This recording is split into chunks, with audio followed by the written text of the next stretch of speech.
Bonjour à tous et à toutes et comme d'habitude, bienvenue à vous sur notre chaîne. Aujourd'hui, nous parlons de quelque chose de très important concernant Ethereum. La dernière nouveauté technologique, Starknet sur Ethereum Layer 2, développé par Starkware Industries, est un Layer 2 qui a suscité beaucoup d'intérêt récemment. L'airdrop a certainement contribué à cette attention. Une partie de cet intérêt a été positive, mais une autre partie a été moins bonne, voire même carrément négative. Alors, est-ce que ce protocole est la prochaine grande innovation en matière de mise à niveau d'Ethereum ou est-ce quelque chose à éviter? Est-ce un gros fiasco? Peut-être. Dans la vidéo d'aujourd'hui, je vais vous parler et vous donner des explications simples et directes sur Starknet et vous faire part de mes réflexions sur ce protocole et ce jeton. Et surtout, ce n'est pas une recommandation pour vous inciter à acheter, vendre ou conserver la crypto-monnaie discutée dans cette vidéo. Mais avant de continuer, prenez quelques secondes afin de vous abonner à la chaîne, liker si vous ne l'aviez pas encore fait et surtout activer la cloche de notification afin de ne rien manquer de nos prochaines vidéos. Une fois que c'est fait, retrouvons-nous pour la suite.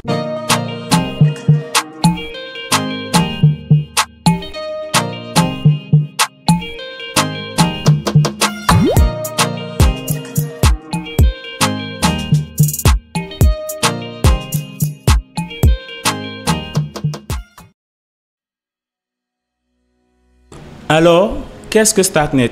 Eh bien, Starknet est une blockchain de couche 2 pour le réseau Ethereum.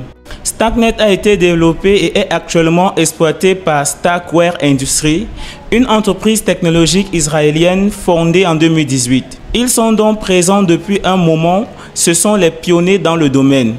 Pour que tout le monde soit sur la même longueur d'onde, une couche 2 est une blockchain construite au-dessus d'une blockchain plus importante, économiquement parlant, et sécurisée comme Ethereum, cette dernière étant appelée la couche 1 ou L1. La plupart des L2 veulent rendre les transactions plus rapides et capables de gérer plus de transactions pour la première couche. Désormais, vous pouvez imaginer la relation entre les couches 2 comme une autoroute à deux niveaux. Imaginez qu'il y a une grande autoroute qui souffre toujours des embouteillages. Alors, les urbanistes interviennent. Ils construisent une deuxième autoroute qui passe au-dessus de la première. Naturellement, les voitures emprunteront l'autoroute supérieure, ce qui signifie que l'autoroute inférieure peut également gérer plus de trafic. Les couches 2 et 1 travaillent ensemble de manière similaire et c'est la relation entre Starknet et Ethereum. Donc, Starknet, plus précisément, est une couche 2 d'Ethereum qui utilise des preuves de validité. Maintenant, regardons comment Starknet fonctionne et cela nous en dira plus sur les preuves de validité. Comme d'autres blockchains, Starknet traite les transactions et les place dans des blocs sur la blockchain Starknet. Les séquenceurs Starknet, ce sont des ordinateurs qui sont responsables de ce travail. Les séquenceurs travaillent pour filtrer les transactions invalides des transactions valides et une fois que toutes les transactions valides sont regroupées en blocs, les séquenceurs les envoient aux prouveurs Starknet. Les prouveurs Starknet vérifient que toutes les transactions sont valides, puis génèrent une preuve qui est ensuite envoyée au validateur d'Ethereum pour une finalisation sur la chaîne principale d'Ethereum. C'est ainsi que cela fonctionne. La preuve n'est en réalité qu'un petit morceau de code qui prouve mathématiquement que les transactions qu'elle représente sur Starknet sont valides. Une fois que les validateurs d'Ethereum ont conclu que la preuve est correcte, elle est enregistrée sur la blockchain principale d'Ethereum, finalisant ainsi des milliers de transactions différentes. Mais toutes les données restent sur Starknet. Starknet est donc une technologie qui permet de traiter un grand nombre de transactions sur la blockchain Ethereum de manière plus efficace. Les développeurs utilisent des preuves Stark pour vérifier que les transactions sont correctes sans avoir à tout vérifier eux-mêmes. Pas besoin de rentrer dans les détails techniques, mais c'est une avancée importante dans le monde de la blockchain. En tout cas, tout ce dont nous venons de parler est très important. Une technologie très cool d'ailleurs, chapeau à eux pour avoir développé ces choses. Mais cela décrit la technologie d'une manière assez avancée. Vous remarquerez que je n'ai jamais dit que Starknet est super décentralisé ou quoi que ce soit. C'est parce que ce n'est pas le cas, du moins pas de son état actuel. À l'avenir, cela pourrait changer, évidemment. Actuellement, les séquenceurs et les prouveurs sont tous organisés de manière centralisée par les ordinateurs de Starkware. Les développeurs de Starkware disent qu'ils ont des plans pour faire évoluer le protocole vers un réseau décentralisé de preuves d'enjeux à l'avenir, mais cela n'a pas encore eu lieu. Beaucoup de ces premiers réseaux passent par cette phase et il est important de le comprendre. Maintenant que vous comprenez comment et pourquoi StackNet fonctionne de cette manière, parlons maintenant du jeton Stack. Stack a actuellement deux objectifs principaux, les transactions et la gouvernance. Sur StackNet, les frais de transaction peuvent être payés en Stack ou en Ethereum. Et Stack peut être utilisé pour voter sur des propositions de protocole. Si StackNet décide un jour de passer à une méthode où les utilisateurs doivent investir une grosse somme dans Stack pour faire fonctionner les séquenceurs et les prouveurs, ceux-ci devront donc posséder beaucoup de Stack pour continuer à travailler. Cela augmenterait l'utilité de Stack et pourrait probablement introduire une sorte de preuve d'enjeu déléguée où vous pouvez miser vos jetons et obtenir une récompense. Mais ce changement n'a pas encore eu lieu et on ne sait pas quand exactement cela pourrait arriver. N'oubliez pas que ces projets ont été annoncés en 2018. Ça prend réellement du temps.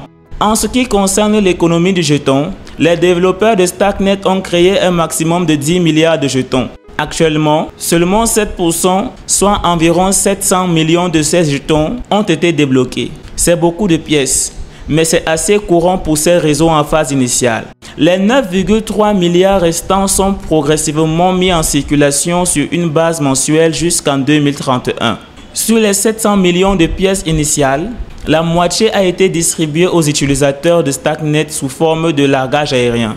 L'autre moitié est allée aux développeurs et à d'autres groupes travaillant sur le protocole. En ce qui concerne l'allocation des 10 milliards de jetons, voici le plan actuel, du moins selon les développeurs. Il semble que d'après la documentation de StackNet, qu'un total de 1,8 milliard de stacks, soit 18% de l'offre, est réservé aux particuliers et la plupart de ces jetons seront alloués par le biais du programme de provision et du programme de remise de StackNet. Environ 56% des jetons iront aux premiers contributeurs et investisseurs, à la trésorerie de la fondation et aux réserves stratégiques. Les 26% restants seront réservés aux subventions, aux besoins opérationnels et à d'autres fins. Maintenant, parlons de quelques statistiques clés et partenariats importants. D'après le Filama, StackNet se place 18e parmi toutes les blockchains en termes de valeur totale verrouillée sur la chaîne, une mesure qui peut changer très rapidement, donc gardez cela à l'esprit. Mais ils ont actuellement 300 millions de dollars. Cela signifie que, lorsqu'on regarde uniquement les couches 2 d'Ethereum, StackNet se place 5e en termes de valeur totale verrouillée. StackNet compte environ 100 dates, la plupart d'entre elles traitant de la DeFi et des services d'infrastructure blockchain. Parlons maintenant des partenariats. Du côté technique, StackNet a effectivement quelques collaborations impressionnantes. Par exemple, le réseau s'est associé à Celestia pour des services de disponibilité des données, car c'est ce que fait Celestia. Allez regarder des revues sur Celestia si vous voulez en savoir plus à ce sujet. Il travaille également avec Chainlink pour rendre les flux de Chainlink disponibles sur le réseau. StackNet a un partenariat avec Bravos Crypto Wallet pour développer une infrastructure de portefeuille avancée et faciliter l'accès au protocole StackNet. Ces partenariats sont assez courants pour les blockchains, mais c'est toujours intéressant à voir. StackNet bénéficie également du soutien de nombreux investisseurs financiers importants. Le protocole a reçu d'importants investissements dès 2018 de la part de grands noms de la crypto-monnaie comme Pantera, Paradigm, Sequoia, Coinbase Venture et même Vitalik Buterin lui-même a investi dans ce projet. En ce qui concerne les risques et les opportunités, il est important de noter que le principal problème est que le jeton n'a actuellement que quelques cas d'utilisation, principalement liés aux frais de transaction et à la gouvernance, ce qui peut limiter son potentiel. De plus, l'utilisation des frais de transaction n'est pas indispensable car les utilisateurs peuvent payer en net à la place. C'est juste une option. Beaucoup de gens vont juste probablement utiliser l'aide.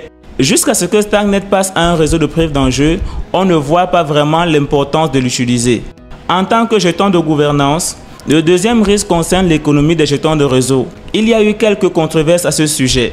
Beaucoup de gros titres en ont parlé. À partir du 15 avril, nous verrons des jetons être émis et cela continuera chaque mois jusqu'en mars 2027. Des millions de stacks seront distribués aux investisseurs de StackNet et aux premiers contributeurs, ce qui est normal. Ils méritent d'obtenir leurs jetons, n'est-ce pas? 64 millions de jetons par mois vont arriver. Le problème est que ces distributions ont commencé seulement 2 mois après la première série de jetons Stack qui ont été distribués au grand public. Pourtant, habituellement, les équipes et les investisseurs ont des périodes de blocage plus longues. En plus, seulement 18% des 10 millions de jetons STAC seront alloués aux petits investisseurs. Le calendrier de distribution a été réduit, dont les 64 millions ont été réduits après une forte réaction de la communauté, car initialement ils allaient distribuer 1,34 milliard de jetons, soit 134% de l'offre. Il y a 2 ans, STACnet a commencé à acheter des jetons avant qu'ils ne soient disponibles au public, ce qui a déçu de nombreux investisseurs. C'est une décision très controversée et cela a laissé un mauvais souvenir à beaucoup de gens. Cela nous amène au troisième problème, bien sûr, la gouvernance. Avec si peu de jetons alloués aux particuliers, cela confirme pratiquement que le projet sera exclusivement contrôlé, toujours par l'équipe de développement et les grands investisseurs qui le soutiennent. Maintenant, si vous voulez vraiment gérer STACnet, il faut beaucoup d'argent, ce qui ne pourrait être que des dépenses inutiles. Parlons donc maintenant des opportunités. Même si c'est difficile, il y a quand même des opportunités à prendre en compte. Il est tout à fait possible que STACnet continue à évoluer et devienne un puissant Layer 2 en attirant beaucoup de clients. Étant donné que Stackware est une entreprise de développement blockchain très sophistiquée avec de grands partenariats et beaucoup de soutien, cela pourrait vraiment jouer en leur faveur. Le contrôle centralisé peut parfois être un avantage. Je sais que ce n'est pas idéal, vous ne l'aimez probablement pas, mais pour effectuer des mises à jour intelligentes, cela peut être utile. De plus, je suis optimiste quant au Layer 2 en général. Si STACnet continue donc à progresser en proposant des avantages et des cas d'utilisation pour leurs jetons, nous pourrions le voir décoller, concurrencer Arbitrum et optimiser même la couche 2 de base. Cependant, après avoir discuté des problèmes liés à la tokenomie et tout ce genre de choses, je ne suis pas complètement convaincu pour le moment. Nous verrons comment STAC continue à évoluer dans l'espace Layer 2. Il a clairement suscité beaucoup d'enthousiasme lors de sa sortie et ils ont encore beaucoup à prouver. Je serais heureux d'avoir tort, bien sûr, et j'espère l'être. Si vous ne comprenez rien au fonctionnement des crypto-monnaies, alors je vous invite à cliquer sur le lien en dessous de cette vidéo pour accéder à notre formation en crypto-monnaie.